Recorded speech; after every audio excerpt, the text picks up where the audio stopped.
Assalamualaikum warahmatullahi wabarakatuh. Alhamdulillahirabbil alamin. Wa bihi nasta'in wa ala umuri dunya waddin wa ala alihi washabihi ajmain. Amma ba'du. Sebelumnya, perkenalkan nama saya Dimas Putra Alamsyah dengan NPM 24106311200063. Di sini saya akan menyelesaikan satu tugas UAS dari mata kuliah Sejarah Peradaban Islam, yaitu menceritakan kisah perjalanan Nabi Muhammad SAW semasa hidupnya.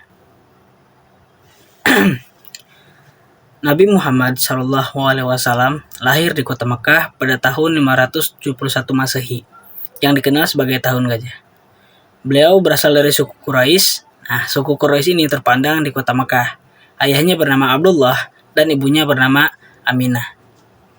Tapi sayangnya, beliau sudah menjadi anak yatim sejak dalam kandungannya, dan ibunya pun wafat saat beliau pada masih kecil. Sejak kecil Nabi Muhammad SAW itu diasuh oleh kakeknya Abdul Muthalib, kemudian oleh pamannya yaitu Abu Thalib. Lalu Nabi Muhammad SAW dikenal juga sebagai seorang yang jujur dan dapat dipercaya. Masyarakat Makkah memberikan julukan Al-Amin, yang artinya orang yang dapat dipercaya. Ketika dewasa, beliau bekerja sebagai pedagang dan menikah dengan seorang wanita yang bernama Khadijah binti Khuwailid. Pada usia 40 tahun, Nabi Muhammad SAW menerima wahyu pertamanya dari Allah Subhanahu wa Ta'ala melalui malaikat Jibril di Gua Hiro. Wahyu itu menandai awal dari kenabian beliau sejak saat itu. Beliau mulai berdakwah, mengajak manusia untuk menyembah Allah yang Maha Esa dan meninggalkan berhala. Lalu, perjalanan dakwah Nabi tidak mudah. Beliau juga menghadapi berbagai rintangan, termasuk hinaan, penyiksaan, hingga pemboikotan dari kaumnya sendiri.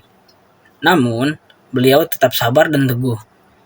Setelah bertahun-tahun berdakwah di Mekah, beliau hijrah ke kota Madinah bersama para sahabatnya.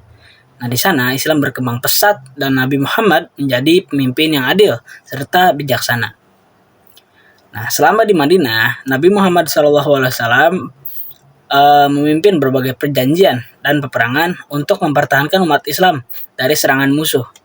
Beliau juga menyatukan berbagai suku yang berseteru dan membentuk masyarakat yang damai dan berkeadilan. Salah satu peristiwa yang besar adalah perjanjian Hudaybiyah dan Fathu Makkah, saat umat Islam kembali ke kota Mekah tanpa pertumpahan darah sedikit pun. Nabi Muhammad SAW wafat pada pada usia 63 tahun di Madinah. Setelah menyampaikan seluruh ajaran Islam, meskipun beliau telah tiada, ajaran dan teladan hidup beliau tetap hidup dan menjadi cahaya bagi umat Islam hingga saat ini. Pelajaran yang bisa kita ambil dari kisah Nabi Muhammad SAW yaitu yang pertama, kesabaran dalam menghadapi ujian. Lalu yang kedua, ada kejujuran dalam kehidupan sehari-hari. Yang ketiga, kepemimpinan yang adil dan penuh kasih sayang. Lalu yang terakhir, ada keteguhan dalam menyampaikan kebenaran.